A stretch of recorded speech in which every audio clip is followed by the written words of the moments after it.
Alright,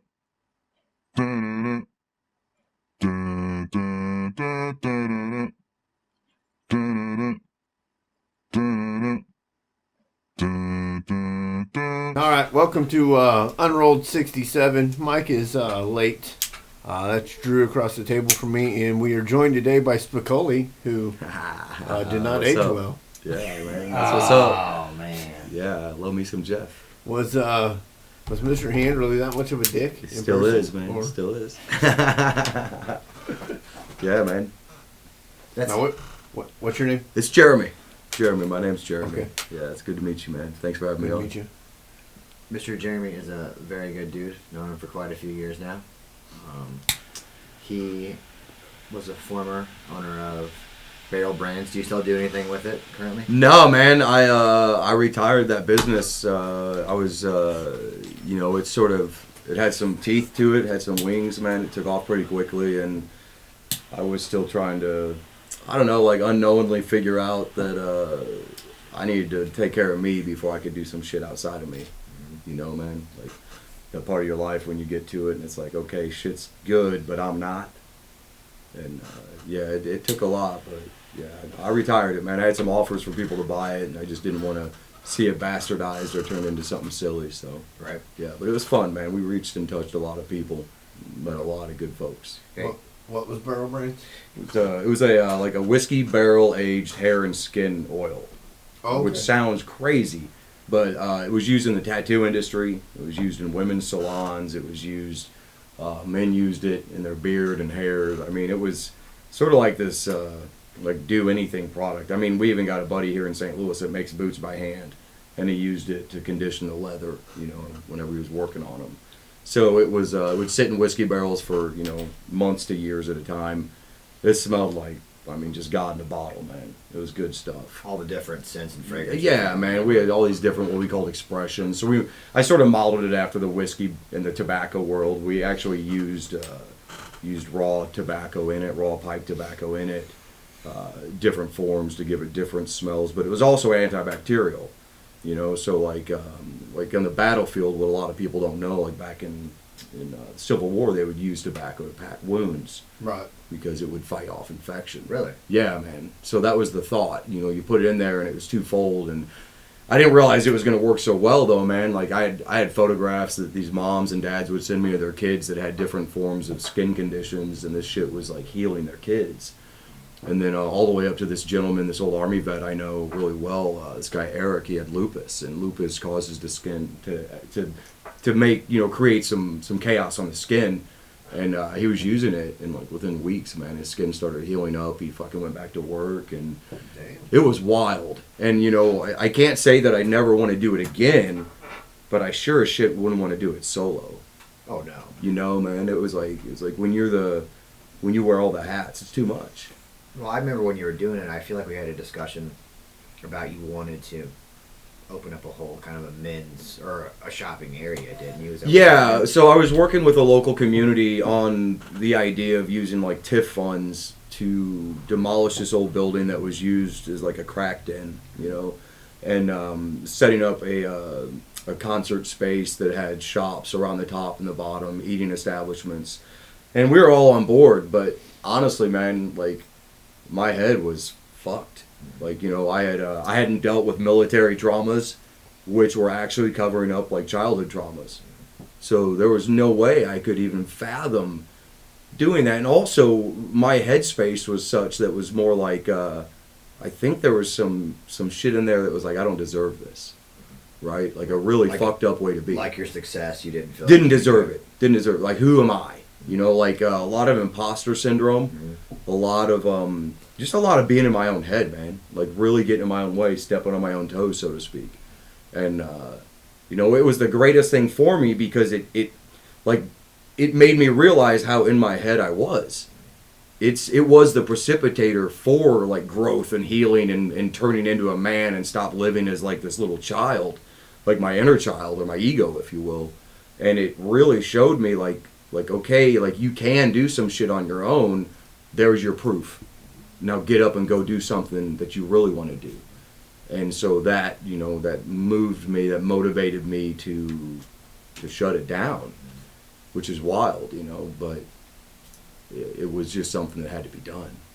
So that being said, would you like to talk a little bit about your military service and then how that's affected your life from that point on? And yeah, man, totally, yeah. So you know, I met. I'll go back a little, give you some backstory. So I met my wife, at the time my wife, when we were we just turned 15. Like, so we were basically 14 years old, and met her in high school here locally, and we would form this bond that really was birthed from both of our traumas. Like, we found, like, we were both two wounded birds, so to speak, you know, and I won't get too far into that, but, you know, those bonds run deep, yes, you know, and they form things like codependency.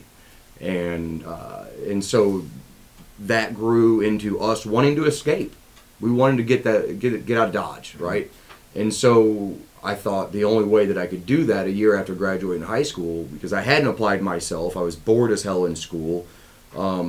If I wasn't chasing her around, I was on my skateboard, you know, and if I wasn't doing that, I was trying to, like, dive into a sport or something. And so I decided to join the Air Force. And I thought, okay, the Air Force seems like an easy shot. It seems like I'm not going to go get my ass shot off, you know. And so we did that. We got stationed down in Florida at MacDill Air Force Base, where I would go on my first deployment of many. And, you know, I wasn't in a career field that I ever intended or fathomed that I would be in harm's way, you know. Well, I found myself in Kuwait, and on the way to Kuwait, I had to stop off in Saudi Arabia. And it was an old housing complex in the middle of Dhahran, Saudi Arabia, called Khobar Towers. And on June 25th, I believe, it's cool, these things I'm starting to lose the memories, which is good. I think it was June 25th in 1996, I would fly out on a C-130 to go ahead and make my way to Kuwait after being there for a week. Now, during that week, me and my roommate, sort of a guy that I'd been into a lot of schools and other things with, this guy, Chris Lester was his name. Chris and I, you know, we made our way around while he was waiting to get indoctrinated into work, while I was waiting for my rotator plane to get over to Kuwait. And we'd go up on the rooftop at night. And, man, it's like 120 degrees, 130 degrees, 100% humidity, miserable. So you're looking for any opportunity to catch a breeze. So we go up on the rooftop. And night after night during that week, we see these guys pulling into the parking lot. You know, in these old Caprice Classics. We call them Desert Cruisers. And they'd get out, and they're pretty rad, right? Call them ghetto cruisers. Yeah, same thing, right? Yeah. So these dudes would get out and, you know, without getting into too much detail, you know, taking pictures, writing shit down, you know, doing reconnaissance. You're really counting, guys. And, I mean, you knew what it was. Even at 19 years old, fresh into the service, I knew what was going on. So we reported a few times, and the answer was always the same. Yeah, Roger, we got it. We know. We're taking care of it. Well, that evening that I left, my buddy Chris's shift got changed to where he was going to be home as I was leaving. So cool, get to say goodbye, but not cool. About 45 minutes after I board that plane, those guys pulled a fuel tanker into there. And, what up, man? Welcome to the party. And they pulled a fuel tanker in. They tried to pull it in the front gate through Jersey barriers, and they had them chicaned, so like you couldn't get through them. But they backed them out, thankfully. So they went and pulled around the buildings, which our idea of security then was like some concrete Jersey barriers and a road. There was no real physical security, you know. And these buildings, the glass on them didn't have any Mylar coating or anything like that. And so anyway, long story short, about 45 minutes after wheels up, the building down. And all 19 of the residents that we had in there perished, including Chris. And I was 19, you know, freshly married, scared shitless. I didn't know what was going on. And then I would proceed to work these 14-hour nights solo, doing like depot level maintenance on these old diesel generators. We did a lot of power production is what the job was. And so I had, you know, about 6 months to just sit with that shit. Just let it. And there was nobody, like, hindsight that ever was like, hey, man, are you good? Like, and that's where survivor's guilt would start to creep in. And that's where like a lack of worth. Because it was 96. They didn't think that they needed to ask you if you were good. You should have been good. Yeah, totally. Like, yeah, get up on your own 2 feet. You're good. Let's move forward, right? 19 and 96. Right. Yeah. 96. So, ESPN used to have that series like 30 for 30 or whatever it was. Yeah. So I now lovingly refer to this moment as 19 at 19. Lost 19 dudes at 19 years old. And would go on to have a stellar career. But during that deployment, man, I would sit up at night. I was sobbing. I didn't know what to do, man. I was lost. I was still a kid, And all I wanted to do was go home and see my wife. That's all I wanted to do. Couldn't do it. So anyway, finally get back, and getting home was pretty chaotic. I mean, it was pretty rough. But finally got home and had a really stellar career. Would go on to lose more folks. Some Israeli civilians would perish when we were doing a mission over in Tel Aviv. And lost a good handful of them, which also brought its own guilt and its own, survivor issues. I still hadn't dealt with the old shit, and I was always placed on these leadership positions, and I would prosper, and like things would be good. It was really wonderful, but I still had this feeling of like I don't belong, or like it's not real. I'm an imposter, And so finally, about halfway through what most people would consider a military career, but 10-year mark, I punched. I said, I can't lead anymore. I'm a shit show. And I got out. Man, I gained like 7,500 pounds, drinking, therapies that just never seemed to work. I kept getting diagnoses that were really geared around the military, which would make sense. But what nobody uncovered, and what I wouldn't until years later, over a decade later, was that I was perfect to go in the military because I had no sense of unconditional love. I had no real sense of loving myself or somebody else. What I had was child abuse, sexual abuse, neglect, abandonment, all this crazy shit. So going into the service, I was cool with signing my life away. I was supposed to be cool with other people doing it too. But it was like I'll call it my higher self. It was like my soul was fighting with my material body and the things that I was encountering. And I came unfucking glued, man. I just come unglued. Luckily, I found a therapist that was really solid, and she helped me through the next, what would be about 6-7 years. Still, actually, today, that's where I'm going after this, is to see her. And during that 6-7 years, though, I would be misdiagnosed with something that had really nothing to do with the service, right? But I was misdiagnosed, I was medicated, I was over-medicated with things like lithium, like crazy shit. And I proceeded to gain even more weight. I became one with furniture in the house.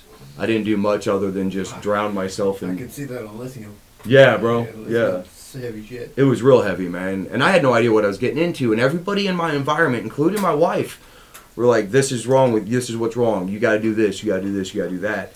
And I'm trying to operate a company. Yeah. I'm trying to raise 2 kids. I'm trying to not be like this fat, disgusting shell of myself. But I couldn't get out of it. I was stuck in this fucking loop, man. And eventually, I heard some things come out of people's mouths that were supposed to be loved ones. And one of them was the day my wife said, I can't stand how fucking happy you're becoming. And I thought, fuck, man, we've been married like 26, 27 years. Like, how does that come out of your mouth, right? And so I started to unwind and like what I call reverse engineer everything. And then I go back to this moment when I'm being medicated and hospitalized over at Jefferson Barracks here in St. Louis for said diagnosis. Do you feel like you were mismanaged by the VA, or just they were doing the best they could with what's available? I'm going to say yes to both. Right, but I think that's true with everybody. You can't blame it all on the VA though, because the mental health industry in this country is trash. It's fucking chaotic. Take these pills and let us know how they make you feel. Right, and that's not the way it should be done. And I'll get there's actually a lot to that, man. And so give me a second. So like I started reverse engineering, and I recall a day when like my wife and her parents sat there and said to me like, if you just shut the fuck up, all this would be better. And all I was doing was questioning and trying to unravel what was a really messy mind, And so you start putting all these things together and you go like... Well, they're not exactly wrong. It's just nobody understands how incredibly hard it is to do. Yeah. Because if you shut the fuck up, things would be better. Well, It's incredibly hard to do. What I'm referring to in that moment was Incredibly. was the questioning of things about me. Like, guys, I don't think that it's my service that's got me fucked up. Like, dreams started coming to the surface, and therapy started unveiling things from my childhood that were, sexual abuse, and a lot of really nefarious shit. And I started questioning things, and they didn't want me to question them. It was obvious that what I was doing was I was trying to It makes him uncomfortable. open Pandora's box. And if you open your own Pandora's box, what I'm realizing it does is it causes somebody else to have to open theirs. Right.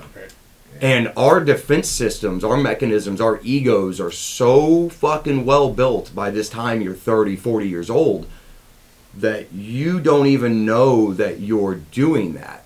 So I was met with resistance and defensiveness and all this shit, and I was made out to be the black sheep. I was made out to be the bad guy. Right. Just take more medicine. And the medicine was fucking killing me. So I finally talked That's its job. It is, yeah, it is its job. It's its job. I finally talked my mother, or I'm sorry, my nice Freudian slip there. My wife and my psychiatrist at the VA to listen. And over the course of about 3 months, it was all this shit started coming out, and my psychiatrist says, "Holy shit! Like, we've got to get you off these meds." And so we start to cycle me down, and it takes about a year, and I finally get off everything, and life is fucking good, man. Life is good. Well, now my ex-wife, would-be ex-wife, really hates me because I'm not giving her that feedback that is negativity, and when she gets mad, I'm trying to calm it down and all this other shit, right? So, out of the military, finding myself surrounded by vets who are also fucked up. Finding myself around adults who were abused as kids that are also fucked up. And I've got this magnet in my fucking hip that's just attracting yuck. And I just don't know what's going on. And finally, after a lot of introspection, a lot of writing, a lot of meditation, a lot of other steps, getting out in the woods, taking long walks, all this shit that somebody might call woo-woo, right? It was working. And I was gaining clarity, and I was getting my senses back. But in doing that, my poor wife, and rightfully so, felt it and viewed it as abandonment. Like, I was pulling myself out of a codependent relationship that she didn't know. She didn't have that cognitive awareness that this is what we are. And I wasn't trying to destroy anything other than me. I was trying to get back to zero, like Ram Dass says, like becoming zero.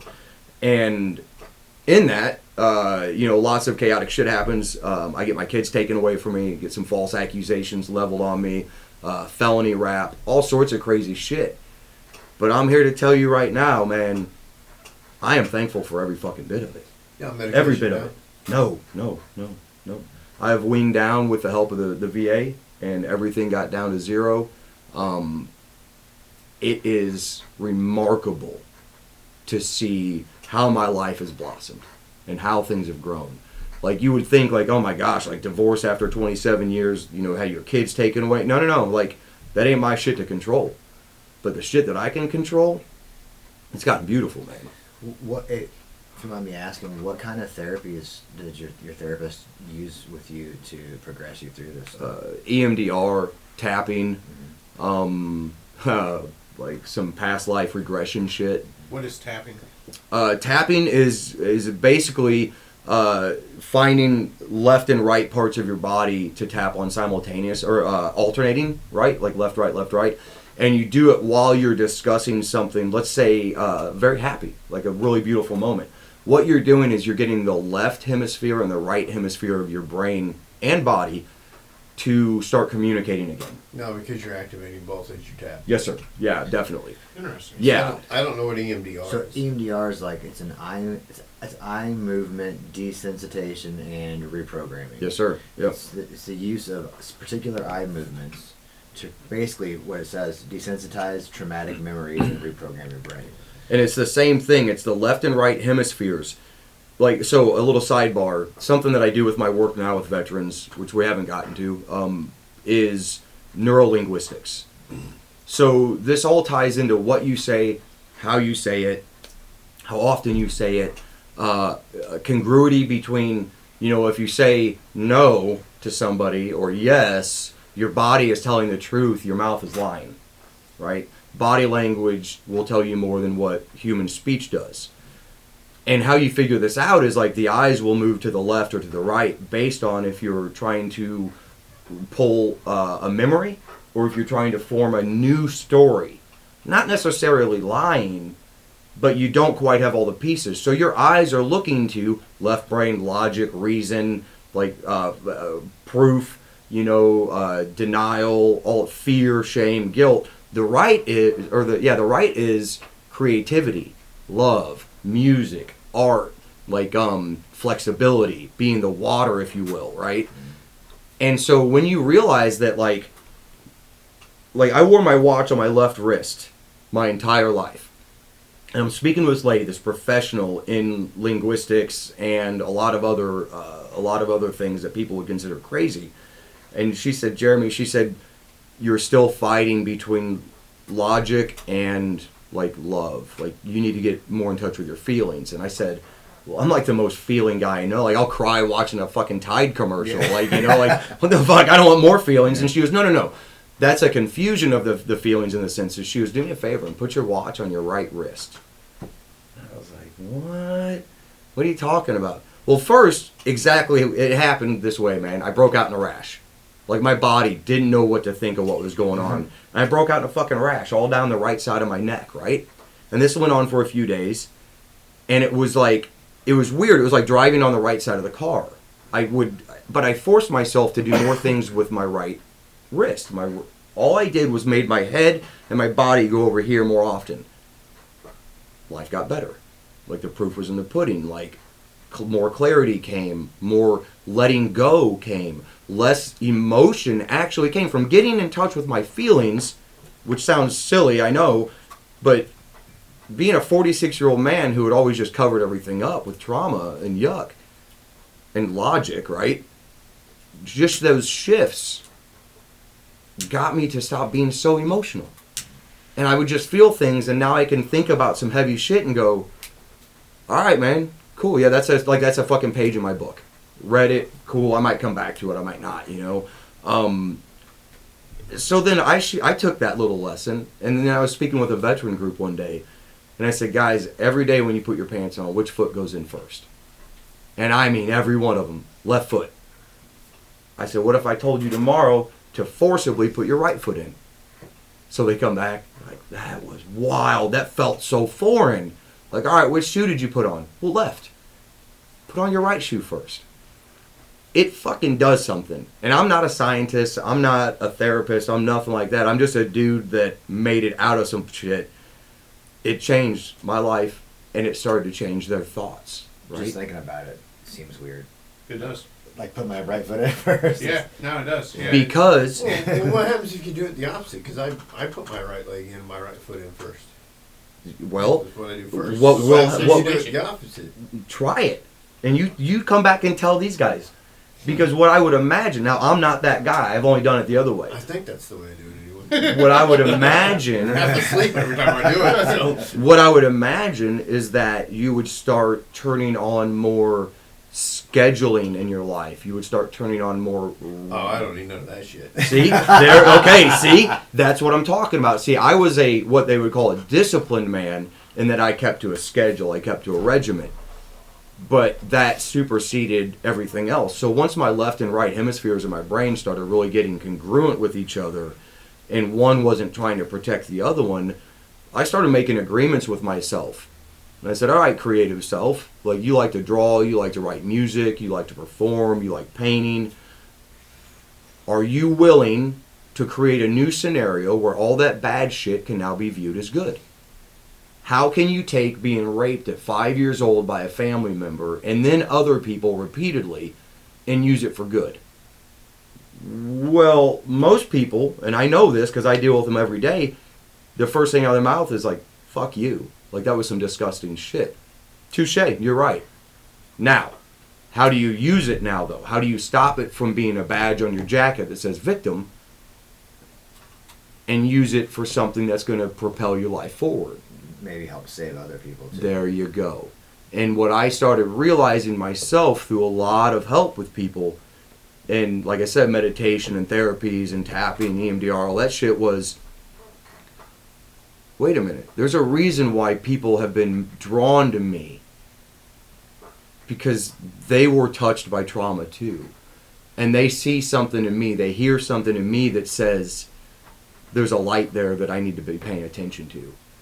And as soon as I stopped viewing it like from an ego mind, like, oh, like people fucking like me or some bullshit, and turned it more into like, oh fuck, like there's another hurting person.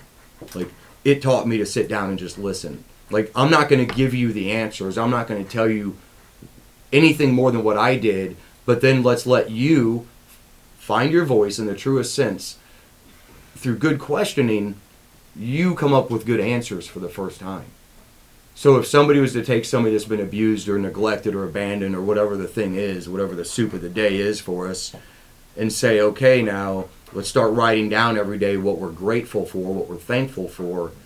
Most times what you'll get them to start writing and realizing is like, they're a pretty badass son of a bitch.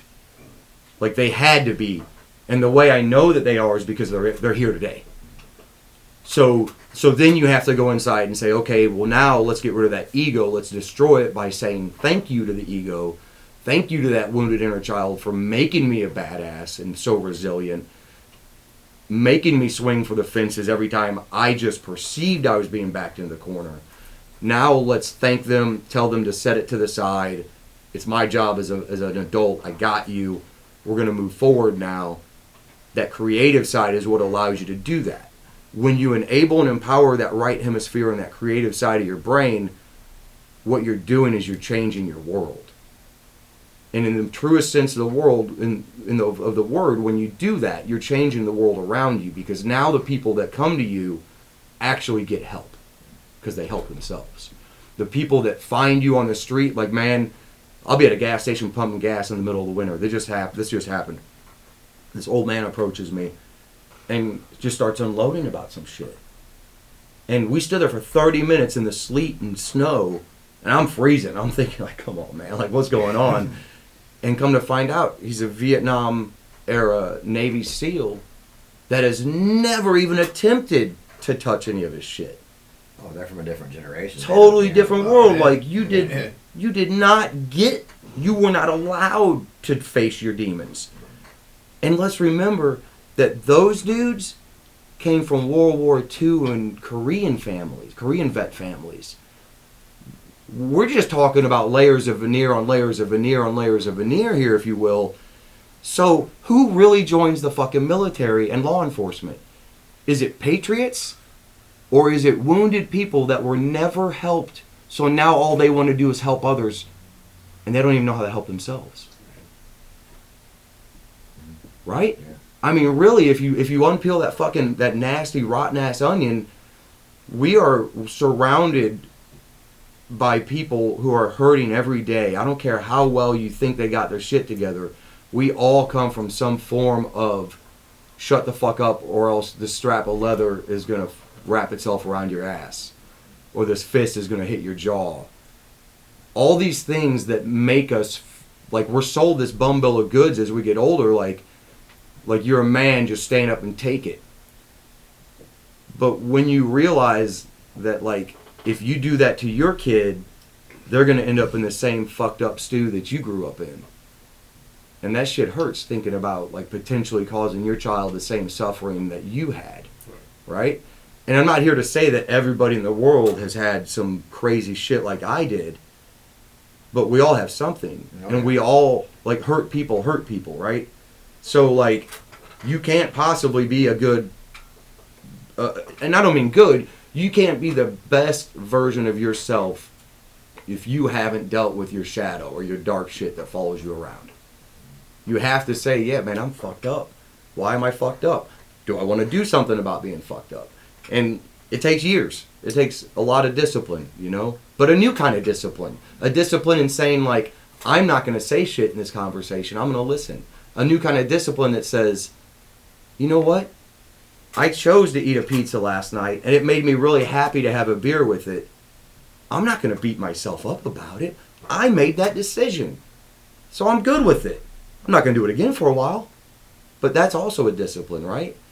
And like, if you start getting people that are wounded to realize that they're in this cycle, like, I'll share a quick story, man. I'm at a local hardware store, and it's during the height of COVID. Everybody's in masks, nobody's comfortable, you know. And I'm standing, I got too much shit in my arms. Like, it's my story of my life. I should have got a cart, you know. But I'm cool. Now, the guy behind me is not cool. And he's probably 20, 25 years younger than me. He's running his mouth. He's pissed off at the world. And I turn around, he's got a Monster Energy drink in his hand and like a Slim Jim. I was like, all right, homie. I was like, why don't you go ahead and hop up in front of me, man? I said, I'm in no rush. But he's still bitching. And the young lady behind the counter is getting upset. That's upsetting me. So I got to maintain some discipline. Old Sarge is starting to come out, and I'm trying to suppress him. And finally, he gets up there, and she's visibly shaken. Yeah, she is shook, bro. She's in fight or flight. And I say to her, hey, hold on a second. I said, do you have anywhere to be in the next 5 minutes? She said, no. I said, me either. I looked at the guy behind me. I said, you? He said, nope. I said, calm down. This clown will be out of here in 2 minutes. This dude is pissed. He ain't going to say nothing to the old man, though. He gets his shit, he goes outside. Well, by the time he gets outside, I've already checked out in the next lane. So now I'm walking out right behind him. He gets into his car. The woman in his car looks miserable. Probably 200 pounds overweight, sweating like a raped ape, and just fucking not happy. What kind of car was this? This was a small sedan. It looked like a Geo Metro or like an old Chevy. Sounds like fucking old Stewie Griffin up here when that kid followed me from the stoplight. Yeah. So, you know, they're out there. No reason. Yeah, no reason. Just So mad. Just mad. And trying to find a scapegoat or somebody to put that pain onto because he couldn't look at himself. So, miserable couple, you know, A here that I'm referring to. I get in my car and I think, man, I wonder where they're going to go. Well, we both go the same way down the road over in Troy, right?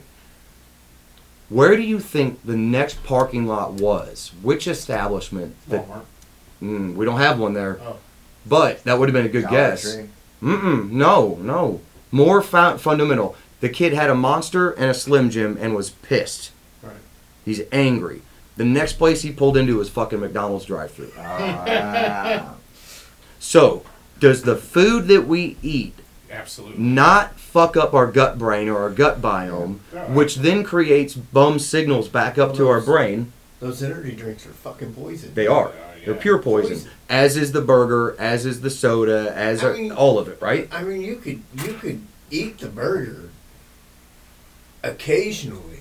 You know what I mean? You can do anything in moderation. You could eat the burger occasionally and never have a problem, but that energy drink kill you like that.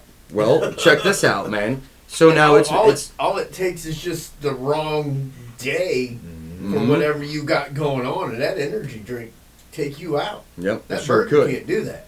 Well, but I get what you're saying. The food, though, is a slow roll. Right. The food is a long game. I get what you're saying. If you feed a population, it keeps you sick. Yeah, if you feed a population of hurting people things that keep them hurting, and you provide the cure or the temporary ease or comfort, it's like the left hand fucking gigging you in the kidney with a knife, and the right one coming around giving you something to clean it up. Well, right? It's impossible for. Well, you're talking about medication. Everybody see. No, what I'm talking about is with medication. Yeah, medication is one form. Medications. Yeah, if you give us all diabetes and then you give us, right, exactly. Metformin and shit. Exactly. So, like, when you find yourself pissed off, you should probably take a look at what have I eaten in the past few days. What have I done for myself to get better? Because what you really did by consuming that shit was you perpetuated this loop that you're in mentally.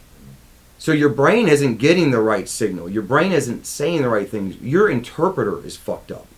Like, you're not even speaking English. You're hearing Korean from your gut, and your brain's like, no blah blah. So you're all fucked up, right? Well, you're making connections too. Because if you're pissed off and you go get a McDonald's hamburger, then your body makes a connection with being pissed off and eating a McDonald's hamburger. And you don't even realize it happened. And what it does, though, is that burger gives you the dopamine hit or that rush of like, oh, I'm satiated, I feel good. and then it goes away and you're pissed again. So what do? You go back and get another one. Right. So it's like a hedonic treadmill. Just like dope. Just like dope. Oh, yeah. You can't fucking get off of it. Right. Yeah. So have you heard of epigenetics before? Of course. Okay. So how do you feel about that and trauma being transferred What's generationally? epigenetics? Epigenetics is the idea, Should've read and the book it's before. been tons of studies on it, right? But basically that your environment, past trauma, stuff that happens to you affects your gene expression, okay? Okay. So I know what you're it talking about. doesn't change your DNA, but your DNA becomes methylated at certain points that allow expression to allow you to survive. Right. So if you have severe trauma and something happens to you, it can actually change the way your DNA is expressed, and that's passed on to the next generation. So they get your trauma from childhood or the military. Right. It's 100%. passed So on. they get the genes of that trauma, The expression which of it. will cause them to have. The same symptoms, right? So, Well, like right. for example, like here's an easy study that makes sense, right? Or maybe be easier traumatized. Yeah. Right, So, right. like, this is not a study in humans, but it's a study. Which would make sense about this damn generation too, because they're all the product of Generation X and Jesus Christ, man. Because we were the last generation that wasn't allowed to talk about none of it. Yeah. So Yeah. No, I mean, because if you talked about it, you're weak. Yeah. Yeah, right. Sorry, go on with your study. No, so it's like I'm gonna give you an example of how this works. So, say if you have rats, right, and they have rats in a cage, and they take this generation of rats, the males, right. and they release cherry blossom scent into the cage. Well, right, and then the next generation, right, So they get electrocuted every time the cherry blossom scent gets in the right, cage. right. So that causes an epigenetic expression in The in next the body. generation The next generation, avoids cherry blossoms. their olfactory bulbs are larger because of it, and they avoid. Like I said, they avoid that because it's And not only do they avoid So, it, I but mean- when they run into the cherry blossom, let's call it a trigger, like kids Yeah. say today. Yeah. Right. They go right back into the fight or flight or freeze mode Sure. that the generation before had. So let me tell you something I've seen firsthand with mice, with house mice. You lay down glue traps, and the parents get caught in the glue traps. Generations after those glue traps, they will avoid the glue traps. That's right, man. You have to That's take right. the glue traps out of your house and replace it with something else if you want to catch those mice. They will literally go. They will literally go right out in the middle of the room to go around instead of following the walls like they're supposed to do, like they do, instinctually. They will Yeah. go out in the middle of the room Yeah. to go around that glue Man, trap. I tell you what, dude. There was a moment Crazy. when my beautiful daughter stopped listening to me, and I realized that I was the parent or the rat stuck in the glue trap. Yeah. And she saw it. Crazy. And the kids now, they're not dumb. They're not dumb. No. They have watched, they've listened, they've gathered, they've shared at a rate that we could never understand at our ages, right? And they are putting the pieces together. They are what some books refer to as a savior generation. So, like, if you go back generationally, it's a cycle of about 4 different generations. You've got the generation of people that fuck things up. there's a Yes, a there book is. about There's that, a yeah. fantastic book, Yeah. and I own Can't think of it, the and I name. can't remember the name either. So the generation fucks it up. A generation realizes it's fucked up. A generation realizes how to fix it. The next generation fixes it. But then when you fix it, you create a weakness by accident because you've made things easier. So then the cycle starts all over again. And I was we've been gonna say, doing but it this 4 repeats. generations at a But it time. repeats. Yeah, Because strong men make Right. make easy Yeah. times, make Yeah, weak right, men right. make hard times. Because you Yeah. don't want it, like, even for our generation, like, I don't want to see my sons be weak, you Right. know? And for lack of a better word, be bitches, right? No, right, of course. And you don't want that. Yep. But at the same time, you don't want them to have to stuff everything down like you did. So that's a hard thing. It's a balance, bro, and it's a balance no different than the way the earth operates. Like, it ebbs and it flows, right? Like, these trees lose leaves, and so do we. But we clamor for the leaves. The trees are like, fucking cool, like, let go. I know new ones will come back that are better for me. And when they come back, they grow perfectly to allow the perfect amount of sun and water to hit each leaf. We don't do that anymore. We try to hang on to those leaves and not let them fucking go because we live in a scarcity environment now, as at least as Americans, and I think the world, because we've projected outwardly so much most of that the world. we're afraid of not having. So we do things like we have hoarders, and we're all hoarders in some sense, right? Because we're scared it's not going to be there tomorrow.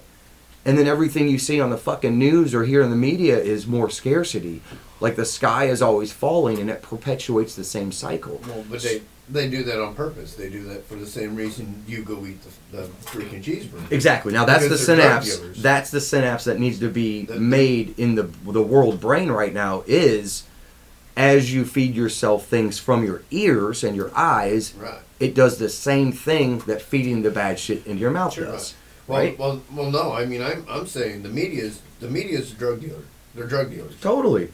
But the drug they're dealing is dopamine, Absolutely. and they're doing it by giving you fear. That's So right. That's like the Ohio train derailment. Mm-hmm. That's why so you liked that hit of dopamine. So now look at this train There's derailment. another one. Look at this train derailment. There's another Look one. at this train Yeah, derailment. there's another Look one at in this train Ohio. derailment. Yeah, yep, yep. But they're not telling you these things have been going on like this for years and years and years and years and years. But we're just realizing, you know what I mean? They're But not what telling if you what the if context of it. collectively the fear and that energy that we're putting out there as the population that, like, let's say I don't know percentages, I'm not a statistician by any means, but what if the fear that is put out that creates more fear and dopamine, all that goes back out into the atmosphere, into the world, creates more chaos? Well, that's vibration, yeah. It is vibration. It's 100%. 100% a thing. So if they always keep the machine on Yeah. and you always react to it, Right. then it will always perpetuate. Sure. So how do we get more people to just go off? I don't know that you can right now because of the internet. The Yeah. internet is extremely detrimental. Yeah, it You is. can't Oh, it's tell them targeted. anything. Yeah. You can't tell these people enough. Right. I think it's getting closer though. No, it is. It's getting worse. No, I mean, It's as getting far as worse. like say mainstream media narrative being fed to you, like what I saw last night was about the guy getting walked through the Capitol when they never said a thing about that. Did you see that? Well, more people because I don't watch it. More people are tuning out of the mainstream, but they're getting it from TikTok. Right. And all these people are doing the same thing on a smaller scale. If I scare these people enough, they will click another video of mine. They will click Yeah. it and they will share it. So- And I'll get more clicks and I'll get more clicks, and so they're doing the same thing. I've learned something about TikTok though. smaller So scale. TikTok is the one social media that's not owned by a U.S. Right. entity, China. right? It's China. Right. Which at first glance you think bad, because we've been built to think China bad, Russia bad, America good. Right. Well, I get paid a disability check every month now because I was the fucking bad guy. Right. Not because I was a saint. Right. I'm being compensated now every month quite handsomely for being the fucking bad guy. So if I was the bad guy, The government's then I'm part of a bad guy system, right? Right. So why would they tell me anybody else had anything good to say? So I got off the social media thing. I used to post like hoorah, like go shit on Facebook, Instagram. My daughter one day said, "Dad, you should try to put your message on TikTok." And I said, "That's funny. That Chinese shit, blah blah blah." I got on it, and what I realized was if I looked for only good stuff came into my feed. Oh, that's not true. It is true. I mean, it is to an extent, but they will still try to feed you garbage. But Those because you need to consume their fear. To But keep hold clicking, on though. clicking, What I'm clicking. finding is that this Chinese run and developed application is doing that 99% less than any of the other platforms that I I'm not on encounter. TikTok, so Right. I can't speak. And I didn't know that until I got on it. And then all of a sudden I get 5,000, 7,000, 10,000 people on there commenting about something. And I'm going, I haven't seen anything negative on here in a fucking week. Now, if I search for it, it's Sure. there and it'll Right. start populating Right. for Oh, me. right. But if I'm only viewing things about meditation, that's all my feed has. Oh, yeah. So why I say this, not to preach that ignorance is fucking bliss, but if you turn it off, does it happen? And in our individual minds, the answer is no. Mhm. If a tree falls in the forest and you don't hear it, it didn't fucking happen. Right. So that's not to say I'm not gonna walk outside one day and the sky's gonna be on fire and everybody online was saying the sky's gonna be on fire. I didn't take part in creating that. It wasn't there for me. I'll be a man when it happens and say, maybe I should have listened to this or that, But if you don't have balance in that input from external stimuli, Why should you have listened to it? What's going to happen? What the fuck were you going to do about it? Ruin your own happiness. fucking blammo, dude. Ruin your own Exactly, happiness. Chuck. Shit, what are you gonna do Exactly. The thing I don't like about that app, or is that and why it's nefarious to me is because here they'll let that happen. Okay, they'll allow you to get all that negative shit. They'll allow the kids to get body shamed and all that shit where Right. people could kill themselves. But in China, over there, they don't allow any of that stuff on the TikTok app for the Right. kids. If Sure. they're signed up for it, all they get is STEM stuff. That's right. That's right. All they get is stuff about education Sure. and learning yeah, and sure. science. Right. They don't get any of this bullshit It's about probably the same in makeup. Japan too. Yeah, but Probably the same in Japan too. if you're trying to get the cream China. to rise to the top, Exactly. Yeah. if you really want the cream to rise from the top, the wheat from the chaff, do you create an army of people that are robotic, or do you create an army of people that are thinkers and people that want to climb out? And I'm not saying China's being altruistic. What I'm saying is for every bad, you can get good from it, right? How Are you is saying that? communism I is want great? to know why you think that's nefarious. That's another Why is it conversation. nefarious? Because we want it. We want it. it's I think it's nefarious because they're saying it's okay for you fuckers, But but, they're our just- kids, you can't. Our kids won't They're have just that. giving us what we Right, want. right. They're just giving us what we want. We want the That's spare. all. Yeah, we do. That's We like do. he said. Yep, yep. But if your algorithm, if your kid got on TikTok and their algorithm was only math, then all they're going to get is math. We want it. Yeah, China's blocking it from their children, sure, but we don't have to accept it.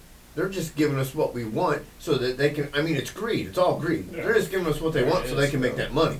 Yeah. It's Well, that's gotta all be it money. is. But I'll tell you, social media, from experience with Facebook, you can ignore, you can block all that negative shit, you can ignore it, and then all of a sudden you'll start getting ads for it. Yep. You'll yep. start getting ads See, I for don't, it. though. They Yeah. do that shit on purpose. They feed it to you. I don't. It's out there. It's out there. This motherfucker. Remember that one I showed you the other week? That picture Yeah. Which one? Was it? that I said something about. Said show us your butthole. Or Oh, whatever. yeah, And yeah, then I- yeah, yeah. That's the crazy. Yeah. Well, yeah, but even if It's right there. So I got health anxiety, so I block medication ads, and I get more and more and more and more. Well, you're and interacting more with it and when you more walk it. medication ads. I wonder how they slip through. That's No, because he's interacting with it. Yeah, it's Yeah. a weird thing. Yeah, because you either have to ignore it, Hey, you either have to completely ignore it in your feed, which is hard to do, got the or wife beater on underneath it's this. not. They target you because they want you to keep clicking and keep. Sure. Yeah, so you have to just you have to try to find a way to reset it, and you have to find a way to reset how you feel about it. So like, What was great about social media back in mid 2008, 9, 10 was the collective, was getting people together, was this, was that, and there was a lot of positive. It wasn't such. Now people get their news from it, and the news can be Right. from anywhere. well, news is Right. entertainment, Well, yeah, right? there is It's no- turned into Well, entertainment. of course it is. Yeah. It's It's manipulation. Yeah, it is a It's production, manipulation. yeah. Well, what it's really the only thing it really is great. Yeah. So yeah. they have to manipulate. Yeah. So you keep watching. Right. You Right. know. So what's Yeah. what's beautiful is I literally watch cat videos at the end of the night. You know, funny animal videos before I go to bed. Yeah, dude. That's the most TV. Or I've been watching Clarkson Farm. You know, talked about being emotional. I cried during Clarkson Farm not this last episode, the one before. Right. Because the whole city was against this guy trying to run a business. Yeah, man. Hit pretty hard to home. Sure, man. You know? Of course. So it's like, you know, I watched you start and grow and then stop, Yeah. you know, and that's Hit the brakes. Yeah. I mean, you fucking hit a pole, just jumped right out the window. I did. Yeah. And you know what? I don't even think you were here for that. That was a conscious decision. That was like the trajectory was that which I wasn't healthy enough mentally to sustain. Right.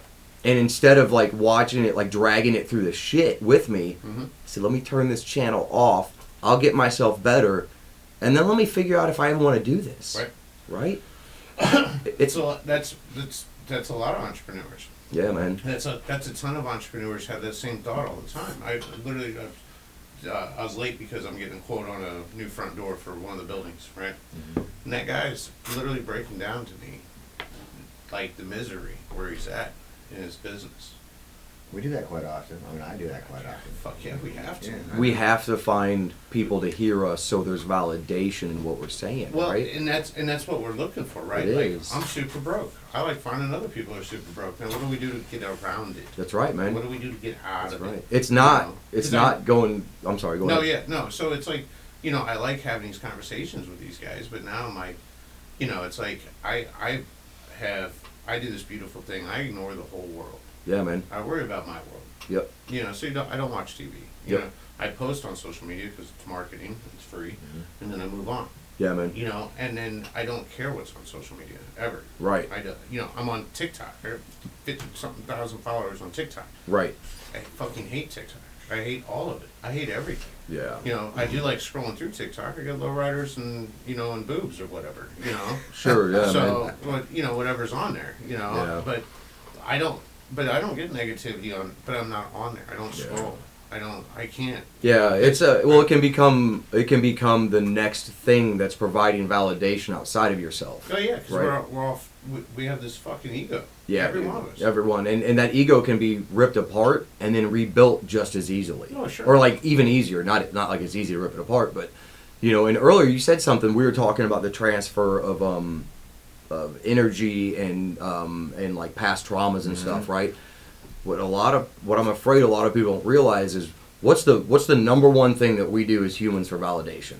It's sex, right? Like when you have sex with somebody, you feel good about it, about yourself. They feel good about it, about themselves. Move on. I mean, maybe not with me. But. Maybe right. Right on, man. Right on. But you are I was seeking. kind of thinking the same thing. You're seeking 5 minutes, validation. I can just whack one out and be done. Fucking don't have to put all that work in. What happens when, in seeking that validation, in the act of intercourse, you're actually sharing all of that past life trauma too? Have you ever read anything by Aleister Crowley? Yeah. So you know all about sex magic. Yeah. Absolutely. Blood, so, sugar. So whatever you're thinking at the height of orgasm Yeah. can become real. It can become. Can manifest in. It has not. You It can has not manifest yet. it. It has You not can yet. manifest it. I still don't Well- have a Lamborghini. Damn it. What the Well, fuck? well, but The it's, Countach is just above my bed. Hold Yeah. on. I think that posters in the bedroom, bro. fucking gonna land on you. But the thing is that because the body or the mind is at such a high energy, high level, high operating, high energy level at the height of orgasm, that you can put that positivity into you can create that positivity you can put it into the world. Yeah. So that's what Crowley was doing, and How do I on get? his How do I get his to be in that farm study? or whatever the hell Mm. that he was in. But that's the theory behind it. Now Crowley was trying to summon demons with it, but Right. Yeah. but that's the theory behind it. And if if you think of demons as negative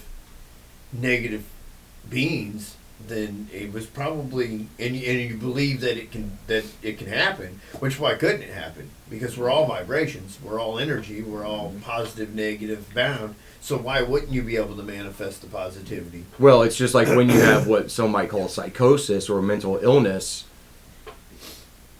You ever seen somebody that falls with psychosis and their eyes are dilated, completely black?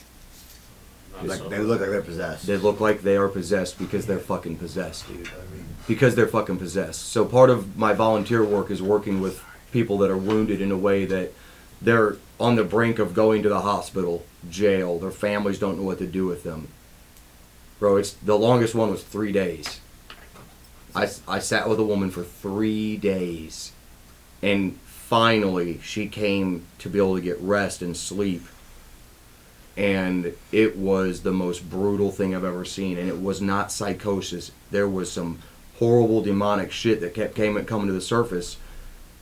But when you don't meet the fire with fire and you meet it with love and compassion, you help walk these people through that fire in a calm manner. I tell you what, man, that shit goes away because it doesn't want none of what you got. It doesn't want that. But it is psychosis. You're just countering it with positivity. There's not. She was not entered by some entity trying to control her. And well, the conversation that you just spoke on with Crowley, and that transfer of negativity or negative energy. What if that negative energy is the demon or the demonic entity, right? Right. What if it's not like some like, ooh, like my name's Frank and I'm here to fuck you up? It's more of how we view that demon is what's wrong. The perception is what's wrong. That's what I was saying. Yeah, so we're saying the same thing. It's not some biblical but it did entity. Cause her to refer to herself as God. It did cause her to refer to herself as other people throughout history that she was trying to garner respect with in that moment. But when the eyes came back to color and she began to sob and cry and not know what just happened, well, yeah, it went away. Because your brain shuts everything off except for what it wants to. But what if this is just fucking what if, right? Right. Again, not a clinician. What if psychosis is nothing more than a side effect of you carrying around some really demonic, negative bullshit? Well, it is. Yeah, it's got to be. So it's got to be part chemical imbalance too, though, because we know that chemical imbalance exists. But we don't. And I say that with respect. Which chemicals are being imbalanced? Which chemicals? I've asked that to numerous people. Which chemicals? I'm not a biologist. And neither am I. So neither am I. The imbalance is left-right hemisphere. With That's me, the they imbalance. say it's serotonin. Okay. It's an oversaturation or under. I don't remember. It's been too long ago. Sure. But it's serotonin. But serotonin is, if it's imbalanced, it can also be environmental. I never thought about that though, because you're right. It's not like they measured it. They did How not. did they measure it? They did not. They didn't measure. They didn't. So how do they know? They just know how that chemical reacts. They fucking don't. All they know is the presence that you're providing them fits a bill that's in a book that they all learned in school. Right. None of them have walked the fucking walk. None of them have been on one day in a couch in the thralls of a chemical imbalance or bipolar or whatever the fuck they want to call you, and then climb out of it through health, diet, whatever it is, environment. And by environment, I mean the food, the drink, everything, but most importantly, the fucking people. If the people around you are so fucked up that they can't fathom getting better, then how could you? Right. And if you do get better, we're going to discard you and throw you away to the wolves. Right. Because we don't want to hear that shit. Well, and that's a blessing though, because then you find the new group. Thank you very much, Mike. Yep. That I have lost I'm going to say lost. I had friends from childhood. No, you gained. That once I got better, that's a sick shirt, dude. Once I got better, mentally better, all the friends not only left, but boy, they had some bad shit to say about me. But when I was in their circle, they had me on a pedestal. Sure. Because they're trying. Well, no, you weren't ever on that pedestal in their circle. You were only on that pedestal when you were present. That's right. That's right. There you go. You're on that pedestal just so they could throw up. So who's got the chemical imbalance? But it's not. It's not their fault. No, it's not. That's where compassion comes in, and forgiveness. And so I stepped aside and I said, just like in the Bible, biblically they say, to live. No, let me rephrase that. To live, and to die live is yeah. Christ. To die is gain. So the death isn't a physical death. It's the death of your old self. Sure. So when you walk away and leave that old self and you let it die, which is a letting go of the ego's saying, I don't want to die. I want the nice shiny shit. I want people to like me. When you let that go, like the story of Christ, you allow yourself to hang on your own cross, new people that come in are not the same people. No. They are not the same people. And you start to replace that grief with compassion. Not joy like, well, I'm glad they're not in my life anymore, but like, shit, they're hurting too. Mm-hmm. Oh, shit, I can't be mad at them or upset at them. I'm going to give them space and time, and if they ever come back, I'm going to meet them with a high five and a fucking hug. Like, welcome to the new fucking ride. Well, there's some people, though, that you can't. Some people are just flat-out narcissists, and you can't. You can try to come back to them whatever years down the road, and find out that there's still narcissists. You could waste your whole life trying to find out that there's fix still them. narcissists. You can, but that's why you get out of the game of helping and searching to help, and you allow the people that want help to find you, right? So like you're just spinning your wheels. I'm the same way with dogs. Yeah. I only let dogs that find me stay. There you go. I don't seek out dogs. Right. Yeah. Because a dog is just going to return to its own vomit, just like somebody that's operating out of a cluster B personality disorder, like narcissism or borderline personality disorder. They're going to return to their same actions. However, when nobody fills a narcissist cup or a borderline's cup, and the difference is the narcissist won't apologize, the borderline will eventually apologize and feel shame, but they both return to the same cycles. When nobody fills up that cup anymore and they're forced to fill their own, they will have a complete breakdown. And once they find the bottom of the basement that's in the bottom of their barrel, they will start to heal. Now, is that common? Fuck no. Because the problem is the narcissist knows to recognize, because they've been at it for so long, they know to recognize when a person is straying from their, and they'll just latch on to a different one. Oh yeah. Yeah. Yep. And then that one will go 100%. and that one will go away, and of course they're the enemy. They get a new It's their supply. fault. They did this. They did this. It's them. Yep. It's them. I was doing all this for them. It's them. It's them. It's them. It's them. It's them. Yep. But the whole time they're latched on to the other one, and then they start feeding it to the new one. Well, he was this. I did this. I did this. So now their new guy thinks that their new person thinks that, well, he's such a great dude. Look at all this stuff he did for you. He's going to do it for me now. Yep. It's all a lack of self. When somebody that suffers from narcissistic personality disorder doesn't have, what they don't have is a sense of self. So they're pulling their sense of self from you, the supply. They're pulling their sense of self from somebody else's personality. Or social media or whatever. Or they were thrown away as a child. Yes, they were. Sure. So I still love them. I don't surround myself with them, nor do I think that what I say to them is going to help. But I've had a few that have found me that what I realized was what was happening in their moment of grandiosity, which was their life. Their ego had become so inflated, or their wall had become so thick and tall, that it just took something more insane to knock it down. Right. So just like with great power comes great responsibility, with no power and no sense of self, you take no responsibility. I think narcissists are the worst ones to try to reach. I don't want to say reach. Yeah. They're the worst ones to handle and deal with, because it's an uphill battle. They're capable of adapting to, even if you start trying to feed them positivity, they're capable of adapting to that positivity and and they're so good at taking that positivity and acting like it's positivity. They mimic you while it's negative. Yeah, dude. Yeah, Chuck. They're they mimic good you. At it. I ran into that with relationships after my marriage ended. I was trying to still use my codependent ego to let somebody else make me feel better, right? So I was getting into these relationships with these women who were mimicking, who were finding and repeating things I said and did. And then when I noticed it and I stopped, their ego came to the surface and they lashed out. Well, right. And I was like, oh, and it started happening quicker and quicker until it just stopped happening. But that was on me. I was attracting and being attracted to the person that was scratching the itch that my wounded self needed scratched. Sure. That's her ego. It's codependency and cluster B. It is the wounded needing the wounder. The abusee not leaving the abuser because they need it. And stick with this for a second. Can you imagine you're actually manipulating the abuser into abusing you more because that's what you need in your subconscious? That's crazy.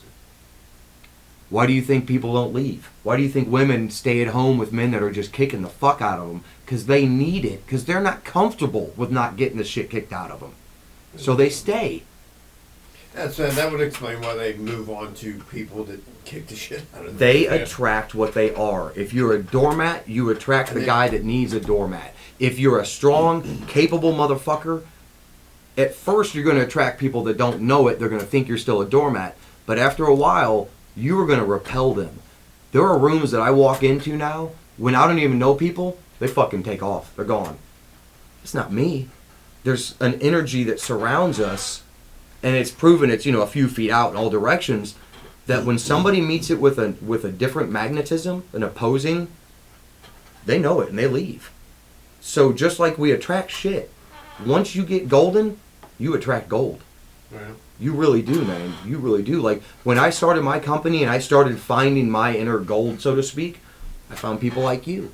I found people like Yin. I found people that were really, maybe not like at the peak of anything in their own mind, but definitely way more that version than I had ever been.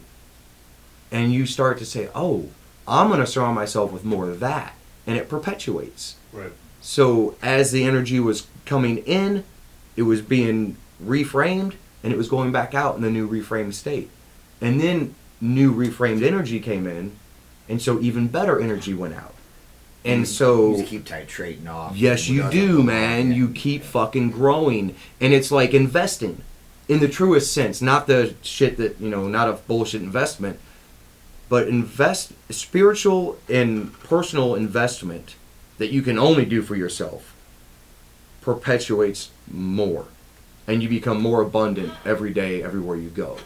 And that word people think is financial, but abundance isn't all you do. And you can't be out of balance in your abundance. Right. You can't have a great house and all this shit and be a dick. You can't, it won't last. That's why it's a slow churn. That's why it's like the better I get, the bigger my bank account gets. I'm not getting paid any more money. I know a lot of dicks with great houses. Yeah, but it ain't gonna last. That's the thing. Just like a lotto winner. So, right? Let's take that to your own personal business. If you were to do your business again right now, Mm-hmm. with your state of mind right now, Yeah, man. how big is it versus where it was? Because you were dominating. Yeah, it skyrocketed, right? Right, you were dominating. It would be unfathomable. Right. It would be incomprehensible. This is my 10th business. Mm-hmm. Give or take. Sure, man. At least, right? Yeah. I've been rich so many times. Sure, man. Not this time, but sure. Yeah, dude. Ups and downs. Yeah. But what's crazy is I'm the poorest I've ever been currently. Financially. Yeah, financially, but mentally. Are you the most stable? Yeah. Yeah, the most balanced. Yeah. So when I had all the money, I had less experience too. So take that. Totally. That's a big deal. Totally. Right? Yeah. So, but at one time I owned 12 restaurants. Yep. Across the country. I did really well. Tons of money. Shit food. Mm-hmm. Fucking 280 pounds. Yep. I mean, fucking shit food. Yeah, dude. You know it. And. But it's made with the freshest ingredients. What are you talking It's on the table, baby. No, it was better ingredients. Yeah. Better pizza. Oh, But yeah. Yeah, dude. So Yeah. I owned 12 Papa John's at one time. Right. I was 21. Yeah, man. So I didn't know anything Yeah. at all. I was just running. Yeah, just dude. running. And that's what I was doing. And I was miserable. Yeah. I really was. I liked the money. What'd the money do? It let me eat everywhere. And I did. I loved it. Cafe Marie for breakfast. Fucking Damon's for dinner. Yeah. I'm dating myself because there's no Damon's anymore. No, right. No, I get it, though. But at that point in your life, having that kind of success and being, I will say, You're supposed to be immature. not as mentally mature or Right. sophisticated as you are now. Well, it attracts people into your life that shouldn't be there, I would imagine. Oh, there was tons of those. Yeah, Dude, dick swingers, man. I literally had people that I brought up, hired, that would literally rob me. Yeah, dude. Drive their Jeep through a restaurant and steal the safe. But what you were Jeep I attracting provided. into your world at that time wasn't commensurate with where you were financially. It was where you were at mentally in your journey. Yeah, and right? it was all anger. Right. So anger. when you throw money into a pot that's full of yuck, Right. the money becomes yuck. Oh yeah. Right? No, it's not sustainable. It was terrible. Yeah. So it's like, so then I get done, right? I'm done. I sell my restaurants. I sold like 11 at once, pretty much within a year, and then I had one left. And then my brain got a little nicer. Yeah, dude. You know, it was a little bit better. Yeah. And then I finally sold that last one. It's because money's poison too, because it's excess. No, well, it's not. It wasn't because It's viewed as success. well, Excess. Money's just energy. Money Excess. isn't even. Excess. Money isn't energy. It's a transference of energy. yeah. That's So all it is. Right. well, and it's a dopamine too. It is. You know, when I look at the account, there was a lot in there, bro.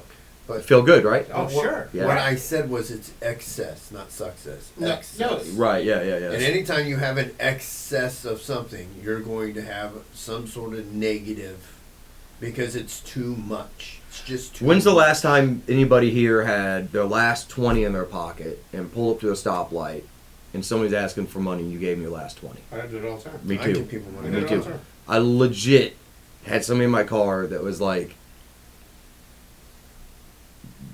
"What are you thinking? You're broke." And I said, that's not between you and I. That's between me and I'll say my God. Right.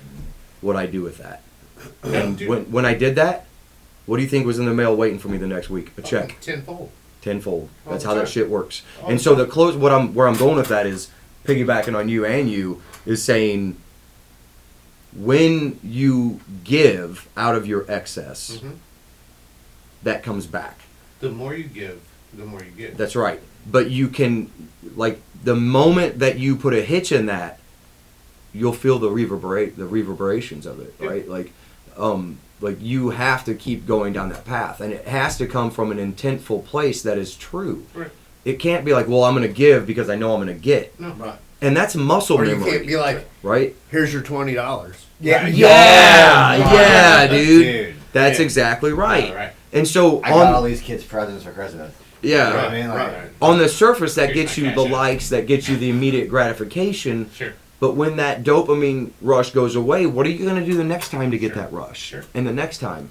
It's really, like, I go back to that word, the phrase, the hedonic treadmill. Like, when you get into a loop that feeds itself like a self-licking fucking ice cream cone, you start to forget about anything outside of yourself. You're only there to feed yourself and perpetuate yourself. And if you take one person that has narcissism and they are surrounded by 100 people, well, those people, at least some of them, are going to climb into a position of power. An owner of a company, a mayor of a town, a president of the United States.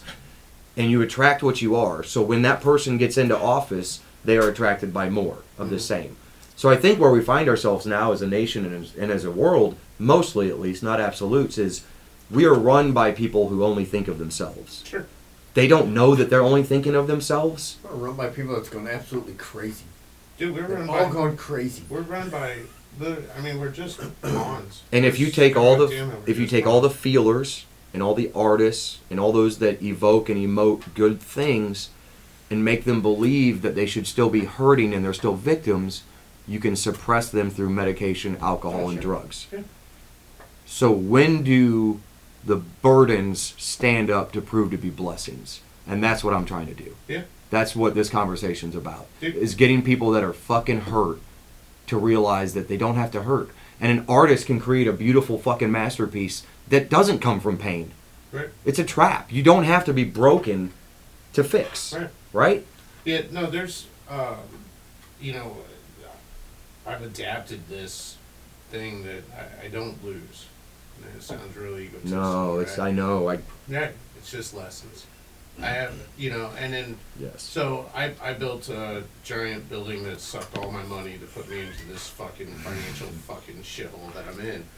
And so the tenant of this building that it was all built for thinks that I absolutely hate her, right? Sure. Because of these financial hardships I'm in now. And Right. I told her, because it keeps coming up all the time, and I go, I'm going to tell you something. We're a year past. Yeah, yeah. I'm fucking drowning, Sure. legit drowning in debt. I said I'd do it 1,000,000 times over. That's right. I was like, so don't ever say that I'm mad. Thank I you. would do this again and again and again. Frustrated, maybe. Right. No, yeah, because is it daunting, dude? I can literally show you I have $10 in my account. That's right, man. You can't, You know. you can't help from being Oh, frustrated. thanks, bro. Appreciate it. But I have you know, $25 now. You take that though, and you liken it to somebody like that's climbing Everest for the first time, right? Does it get easier No. the higher you go, or the harder? Well, it's It gets always- fucking harder. Yeah. So in these growths, in these journeys, as we find ourselves being whole internally, everything we face outside will try to suppress that and create more turmoil inside so that we say, fuck it, and walk away. But if you can get through that barrier and you start to say, man, getting abandoned and left for dead in my youth was on-the-job training so that I don't abandon and leave behind this goal of mine. Right. Absolutely. It was training. It had purpose. There was merit in all of it. So stop looking down at the ground and kicking rocks and start looking up and fucking being thankful. Right. And shit gets brighter, right? Right.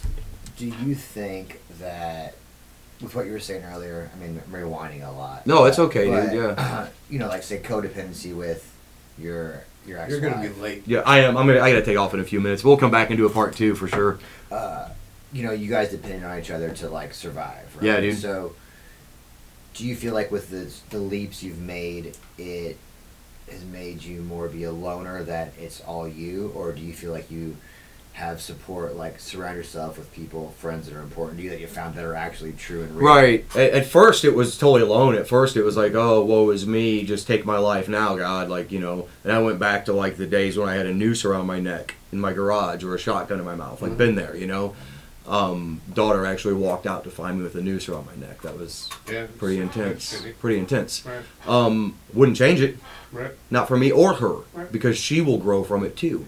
So eventually, and where I am now is I am surrounded by fewer people, more love, and more quality people. Right. Way more. Well, it's more meaningful. Way more meaningful. It's more honest. Way more. Still too many people. Like, there's still people that are like, man, like, this is exhausting. But I asked for it. I mean, I begged and begged my Creator to make my life better. And they did.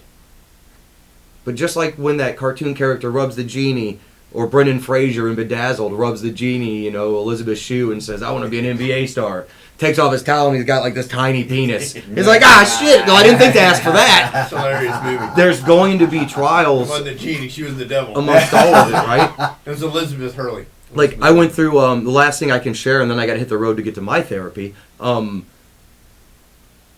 I got charged with a felony for something that I didn't do. Right. I did something. You're amongst Yeah, the company right. here, actually. I did do something. No, But what I did, all mine. what I did was a form of reactive abuse. Was getting you to break so that I could turn into the victim again. Right. That's what happened. I was being presented with 4 years in prison, which turned into 4 years probation, which then turned into a year in a veterans program where I now have the pleasure to work with veterans and veteran representatives who have never thought the way I do. Right. So I sit back and I go, you took fucking rotten ass grapes and made some sweet wine out of it. Not a loss. Holy shit. To die is gain. Mm-hmm. But I had to go through some rabbit shit and shrapnel fucking moments thinking I'm going to be incarcerated, which isn't fun, you know, to get to a place of, I'm in the fire, but I know that I can be there with somebody because I know there's somebody there with me. Right. Right? I know that I'm protected in that sense. As long as I keep my head on a swivel and I'm good, I keep my disciplines and I never falter in my morals and my ethics and my judgments. And I listen to my gut when it speaks to me and I don't feed my gut dumb shit so I can listen to it.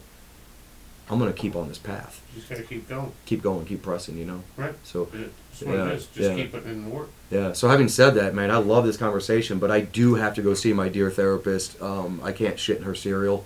Oh, so we understand. Yeah, and I didn't even realize that the two were going to overlap, so my bad, dude. That's on me. I'll own that one. But guys, thank you. This is the first time I've sat down in this setting since I shut down my own podcast and my own company. Right. And when you mentioned it, it scared the shit out of me because I knew what it meant. It meant that this conversation was going to come up. Sure. But thank you. You're welcome. Thank you for giving me the opportunity to be able to hear my own voice again. I Every appreciate Tuesday at 10 a.m. Right on, man. You're more than welcome. Yeah, Right we're on. more than welcome to carry this conversation on. I'll reach That out. conversation We'll do to a have. part 2. I would love that, man. I'll reach back Very out to good you guys and conversation set to it up. And And Chuck, if you ever want to talk about the imbalance thing, one-on-one, man, I'd fucking love that. I'm here That would be Tuesday, rad. Wednesday, Thursday, Friday, and Saturday. Right on, man. Right on. So Cool. I like having the conversations. Is that from the Dogs That Help Folks? Yes. Yeah. That's who I got my service canine from. That's Who's it. at home resting right now. Yeah, That's the butthole cup. That's the butthole cup. Yeah. That's a charity I do. Oh, Luke, I'll have to talk to him about that one. No, he knows. Yeah. That's funny, man. I make those cups. That's great, dude. It looks like a cat's butthole, doesn't Yep. it? Yep. Give him the old razzle dazzle. The old 1-2-1-2. Little Cheerio there on the cup. Hell yeah. Well, thank you guys. It's been fucking rad, and I look forward to doing it again. Yeah, absolutely. And I'll see you next week, my man. Yes, Get a sir. little 1-2-1-2 at the office. I appreciate you, homie. Thank you for Thank coming you, in. my man. Thank you. I appreciate it. And again, sorry for the fuck up on my part. I'll make it up to y'all. We don't take this seriously anyway. So. All right. Cool. Which door do I exit out of? Oh, yeah, here. Well, you can probably go out the glass door. I'm sure Brad's got it unlocked. Yeah, you can find it right out there. What's up, bro? So, what I was talking about earlier. Hey, Jeremy. Well, number one, great conversation. He was here. That was fantastic. It was good to get that. Yeah, I like having conversations about I guess mental illness and all the things, and because I suffer from mental illness. So We that, all do in a way. yeah. So Not that, every one of us.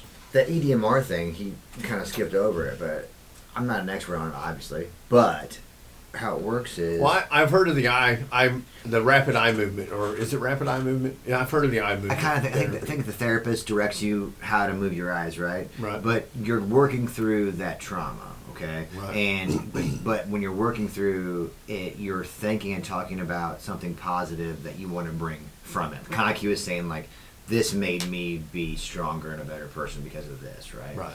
And what it does is, those traumas, a lot of times when you have a very traumatic incident, your brain shuts off. And it creates connections that are chaotic. So instead of being nice, simple connections, it's all disjointed. So it can be related to a smell, a sound, a picture, a sight. So when that trigger happens, you shut off and you can relive that memory. So the whole point of that therapy is it works you through that so that does not happen anymore and it goes away. It allows you to move on with your life. And it's pretty dramatic. Well, because you're now associating different imagery with that trauma? It's somehow confused as to how it works. So when you read through how it works, the guy who invented or came up with it, they still don't know how it works. They just know that it does. So the certain series of eye movements creates these new connections or pathways in your brain that allows you to bypass those. So, like, because since 2020, Right. since all that shit I've been dealing with, my health anxiety's fucking quadrupled.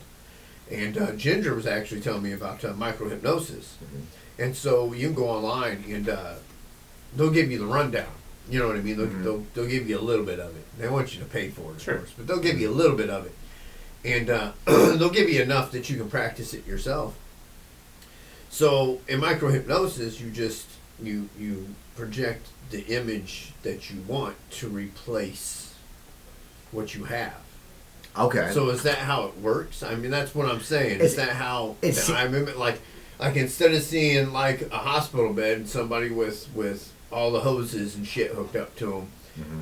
I would look around and I would see that sign, I would see that painting, and I would start associating, and that would diffuse the memory. I think so. I think that's. I mean, I'm not 100%. What I've read about it, that's what it is. And I've had a few patients who've done it at the office, and they said it's like when it's happening, it's one of the most intense things they've ever done. But it's created such progress in their lives, of letting go of things that maybe they didn't even know were causing problems. Sure. And see, that's a big part of what my problem is that therapies don't work well for me because I want to dissect them. I want to know how they work. Yeah, 'cause you're smart. And a lot of it's mental. A lot of that therapy working is just your brain going, this works, this will fix me. Mm-hmm. And my brain goes, well, how's it work? How's it going to fix me? Mm-hmm. Oh yeah, You know what I mean? oh yeah. And then eventually when my brain goes, that didn't work. So, but the micro-hypnosis, it kind of works. I mean, it works until it doesn't work no more. So So do you think that's like a lack of practicing as far as. No, it's my brain, it's my logic. But what I'm saying is, wants to break it apart. right. So it's a lack of training. Well, yeah, maybe. So, I don't think with me, I don't think I'm addressing the underlying issue. I think I'm addressing the trauma, but not the issue that the trauma caused. Right. So the issue that the trauma caused is a mortality issue, and I'm not addressing the actual mortality issue. You're addressing the symptoms and not the cause. I'm addressing the trauma, which has to help naturally, but and the symptoms, because obviously I'm only doing it to get rid of the symptoms. Sure. But not the mortality issue that the trauma caused. That's what the symptoms are of, is the mortality issue. Right. So I have severe mortality issue. Like I have no desire to. I'm the weirdest person, manic depressant you'll ever meet, because I have no desire to die. Not even when I'm depressed.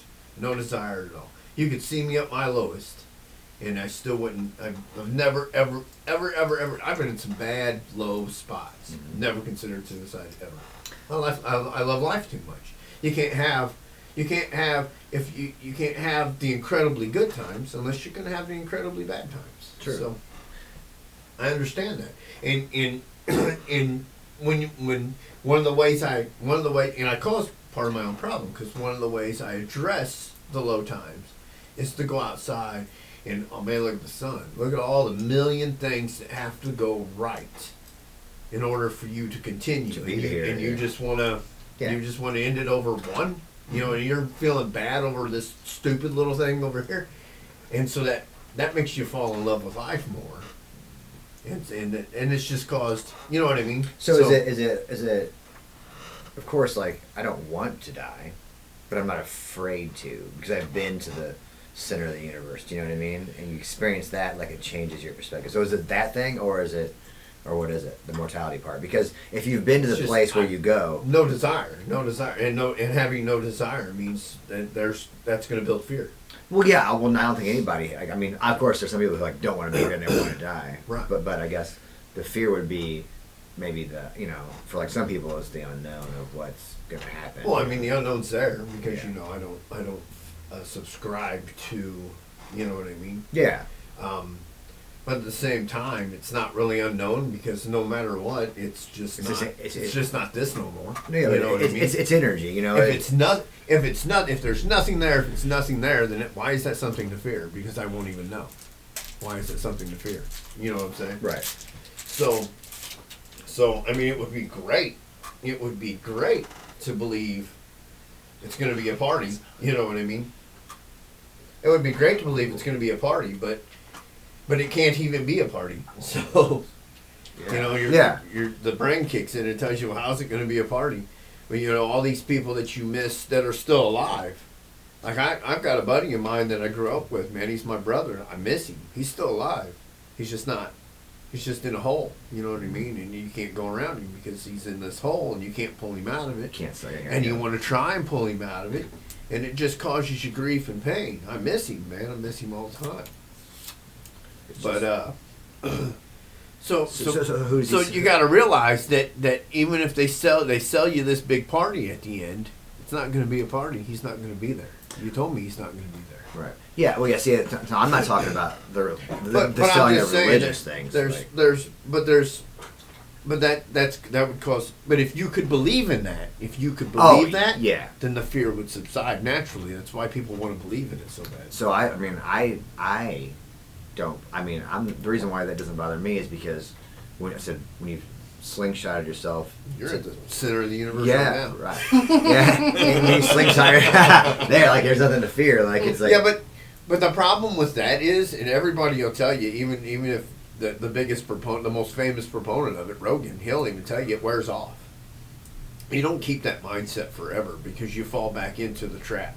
You fall back into the cycle. Mm-hmm. When you come out, you slowly fall back, even though you're trying to hang on to it, and you know you're just slowly falling back. Everything into just the beats cycle. on you, tries to beat you. I mean, I fully believe that when you die, you just become a part of everything that's there. Yeah. You're in the trees, you're in the grass, you're in the. I believe that that's what I believe. Like both my grandpas have passed away. They're everywhere now. Mhm. They dispersed. They didn't pass away. They dispersed. And but it doesn't. It's not something that helps with my mortality. So I'm actually trying to find an end of life therapist, not because like I'm terminally ill or anything, but because I think that their experience with dealing with people that are terminally ill, you know what I mean, will help me cope with. They know how to help people cope with that. I have quite a few hospice nurses that are my patients, but not to talk to them, but they might have Right. somebody who's good that they trust, because I trust them because they're really I'm going to nice say ladies. hospice nurses are saints They are. amongst us. Well, yeah. They are absolute saints. There's just that what they see and the families, the emotions that they deal with such tact and grace is just so admirable. So strong too, man. Bro. How can you stare that in the face for a living? That's what I'm saying. I have constantly. I have conversations And with them not- about it all the time. I'm like, how do you handle that? You know? Right. Yeah, I couldn't. And, I couldn't do and it. you know, I half expected them to be like, Or drink. we disassociate from Right. it. But Lots of cocaine. but these ladies, they're like going to these houses and like after they're off and like fucking painting pictures with the people and hanging out and like just spending time. They don't have to making be there. their lives better. Yeah, and they actually care, and I'm like, there is some good people, you know what I mean, in the Yeah, world. yeah, and so- they're called hospice Yeah. nurses for Right. sure. Yeah, no, they're What? always badass. What are you unrolling? Today I'm unrolling a Punch Diablo. Oh, That's I think got we've the- done that before. I don't think we have. I think I want to smoke one of those. It's not really good. actually. The wrapper leaf on that thing is thick. It's a Maduro, but It looks I mean, thick. that's probably the, not to sound all pornographic, that's the thickest one I've ever had in my hand. That's what she said. So, Drew, I meant to come get CBD yesterday, and I forgot all that. I'm going to try and start taking it for my anxiety. I'll just bring it to you. The problem I had last time I was taking CBD is it actually caused me to have a little bit of anxiety. So, and I know CBD's not supposed to do that. Yeah. I have CBD in the drawer that I already bought, Where? What drawer? or in the cabinet. That oil is freaking processed here. It's strong. Not Oh, here. that Moondrop? Yeah. That Moondrop stuff? No. I mean, it's, Drew's got better stuff. Okay. Tell by the look on his face. alright. He's got better stuff. I just got locally made stuff. Got better stuff. You just have it. We gotta So it snort that sells. deer antler or whatever you guys are doing. Man, I love that stuff. I'm not Is gonna- it back in stock? I ordered yours last. Whenever I said I ordered it, Right. I ordered it. So it'll be here. I just It'll don't- probably be here today, actually. I don't need to up my metabolism. My metabolism's already too much. So for the people that, how many listeners do you think are watching? 7. 7. Yeah, 7 tops. 7. Top. 7 people that are watching. Right.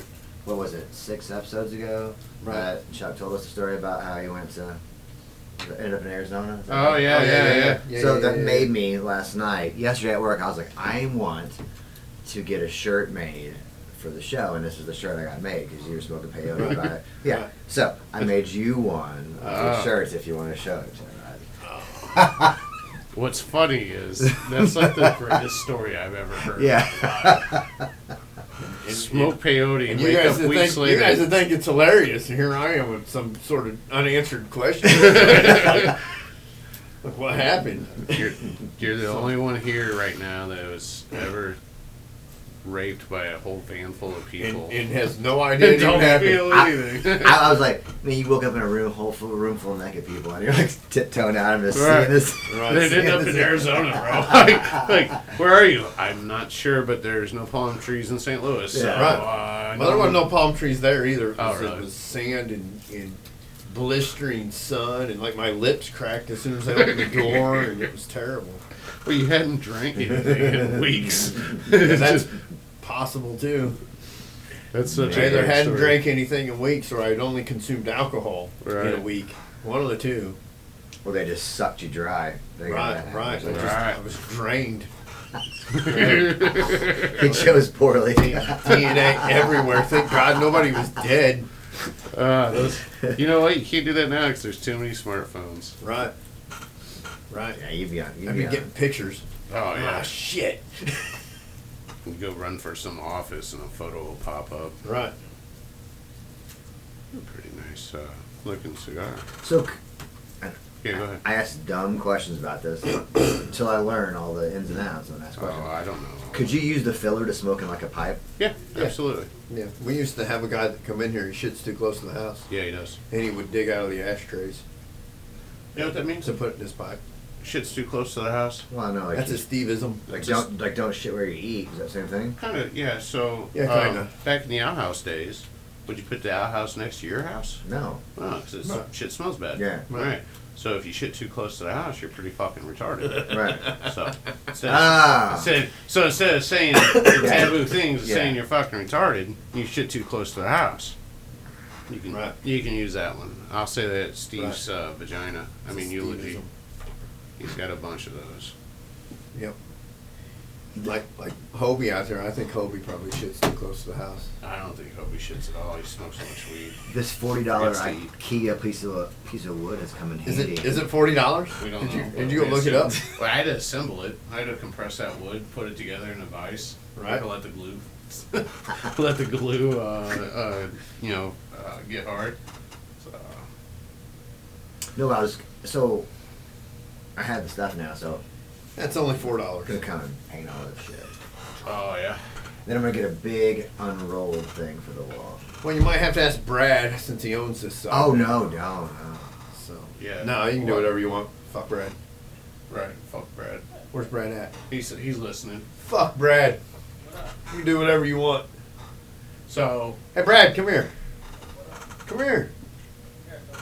Beat him in a 3-move checkmate. You got what? 3-move checkmate. How's it Yo. going?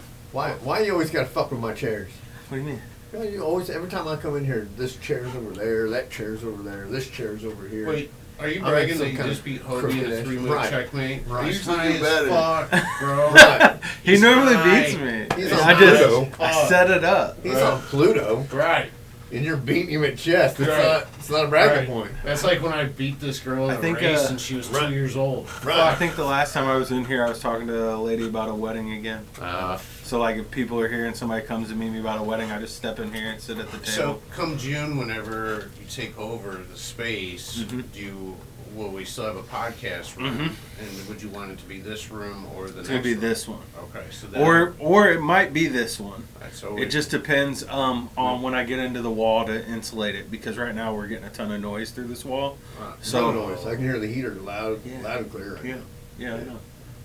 It's so not. maybe But it doesn't come through. It doesn't come through. Because I'm trying to pimp the space, so it'd be Oh, yeah. awesome to know what space Yeah. is going to be. right. So Yeah. for all 7 viewers, they can see something different. Right. Mhm. So Nice. Yeah, the heater Yeah. and even the music last Tuesday, even the music. The beats were it- fresh. It came through a little bit, Right. but not that bad.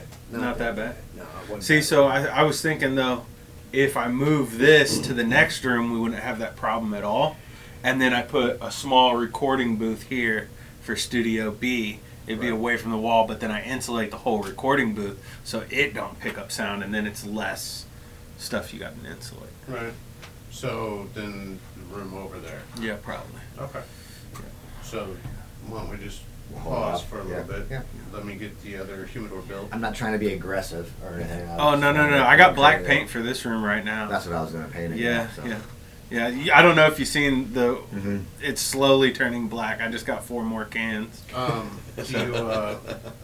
gonna finish up that It's gotta be doorway? vitiligo.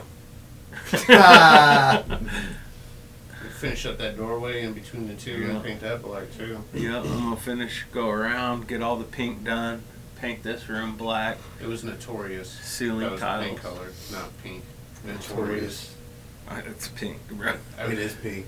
Bro, do you know how mad I was when it was You told pink? me, and Oh, you already bought it all. You Yeah. already had it. I'm like, motherfucker's notorious. This is gonna be a cool color. And Right. then it was pink. Yeah. It was kind of tan in the store, I think. Yep. I blame it on the lady. Then, like I said, I'm gonna take out these and just put in the panels and put cans. Those little clip-ins. Yeah, Yeah. clipping Well, cans. I was looking for ceiling tiles for the office too. You know, like this, like these Right. Home drops Depot. out, and you get black ones. Yeah. Then you got to get things to cover the. Trails. Or the, yeah, you just paint Just it. paint it, spray it. Spray Yeah, it. spray it. What the Did you- ceiling? Have you been in the studio yet? I peeked in. It's Yeah. awesome. Yeah, Fantastic. I murdered it out. You It'll have be to it'll be spray- better. I still got a lot of work to do. You have to spray the ceiling tiles while they're on the ground. I gotta drop some bars in there. Yeah. Drop Yeah. some bars. He'll auto-tune you out. Some bars. Mhm. Hell, auto-tune you. Yeah. I auto-tune everybody out. You can rap about. You being guys done with the gangster and sound like podcast? Britney Spears the whole time. Right. That's what I'm talking about. Friday. Right. How'd the podcast go? Good. We're still doing it. You're on it. Oh, Yeah, shit. We're on it. Good thing I'm not in camera. No, I'm not even sure he was in camera. I guess he would have been. Yeah. That's the problem with the small room. So You gotta get a wider lens. What I would use my Sony. Well, we have a Sony. We just it's too complicated. pain in for the truck. ass. It's a You know, I pain in saw the the ass. other day that Adobe's still taking money out. So I thought you had that. You Well, guys. then why won't they let me access any of the programs? saw the monthly fee came out. Cocksuckers. Yep. Wasn't the first ones? Wasn't there a green screen on them? Yeah. Yeah. Okay. Yeah, so the it's up problem with there. the green screen was, the problem with the green screen that I had was, it would take 3 hours for Premiere Pro to, I guess, compress it or whatever it does to process it. One video because of the green screen, because it has to process whatever image is on there on top of this. So we like So it super- was like super processing. So it was like processing like 6 gigs of And he's information using a instead laptop of from 2. 1992. No. So like Brand new laptop. So like my He's a Pentium one would. Bought specifically to do the editing Yeah. for this. I You bought- guys need that Filmora like I use because I can edit green screen like that. But it's the processing that it does. Yeah, like when it's done rendering, it'll take a while, but it shouldn't take 45 minutes tops. So it's you an know what hour, I'm saying? hour and a half long. Let's say it's an hour and a half long video. takes about an hour and a half to process it right now. Well, yeah, now without Whereas- the green screen. With the green screen, it was taking 3 hours. An hour and a half long video because you got to remember too, it's like a heavily edited music video, which is what 5 minutes, 4 minutes, Right. is like 45 minutes. Yeah, yeah. That's heavily Well, yeah. edited. I mean, so yeah. yeah, you're Well, probably yeah, but you're putting all the edits in. You're doing all this cutting. Yeah. And it's got to figure Yeah. all that shit Yeah, out. it's- I've got 2. you shouldn't.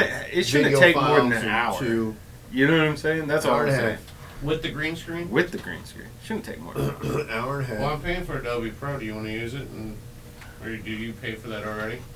Filmora, yep. I pay for Filmora. I don't know what that is. Filmora is so I used to use Adobe and I also use Final Cut, but now I use Filmora. Filmora is a new editing software. It's got a huge online library of content you can use. So you can free, pull from it. yeah. So you can pull different content. Like if you're doing say you're doing like a racing commercial for somebody, you could take a couple clips of cars. You know what I'm saying, and clip them in, and it's all free to use content. That's why I kind of went with Filmora because of their online library. Now Adobe kind of does the same thing now, but it's smaller. And Filmora is just way more user friendly. Like the shit that I do in Adobe. Oh, yeah. Well, it's like Well, HP Tuner well- versus fucking Megasquirt or Well- whatever. Well, yeah, Megas were right because Megasquirt's fucking 3 clicks and you're tuned, and then Right. fucking Right. HP Tuner you have to go to college for 7 days. Yeah, Right. yeah, see, yes, Figure yeah. out the fucking program. Yeah, so like But for once instance, you even the green learn screen. Premiere Pro, it's not that bad. No, But it Premiere Pro it is still does idiotic shit. It's just if you're so going to work on a backwards. movie set, if you're going to work in TV, they're all using Premiere. Right. That's what they're using. That's what you go to school for. That's what they teach you is Right. Premiere. Great. Fuck that. I gotta make money.